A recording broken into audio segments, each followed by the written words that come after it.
తన సోదరుడు actor Manchu Vishnu lead రోల్లో వచ్చిన కన్నప్పపై తన అభిప్రాయాన్ని తెలియజేశారు మంచు మనోజ్. హైదరాబాద్లోని ప్రసాద్ ఐమాక్స్ లో సినిమా చూసిన అనంతరం మీడియాతో మాట్లాడారు. సినిమా చాలా బాగుందని చెప్పారు. ముఖ్యంగా క్లైమాక్స్ సీన్స్ అద్భుతంగా ఉన్నాయన్నారు. సినిమా చాలా బాగుంది, నేను అనుకున్న దానికంటే 1000 రెట్లు బాగా వచ్చిందన్నారు. చివరి 20 నిమిషాలు అదిరిపోయిందని, ప్రభాస్ వచ్చిన తర్వాత నుంచి సినిమా మరో స్థాయికి వెళ్తుందని, ప్రభాస్ యాక్టింగ్ అదిరింది అన్నారు.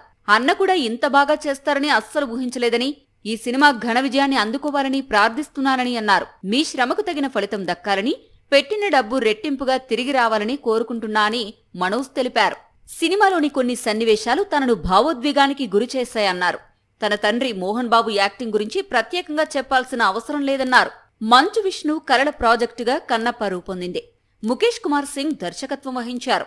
శివభక్తుడు కన్నప్ప జీవితాధారంగా దీనిని సిద్ధం చేశారు.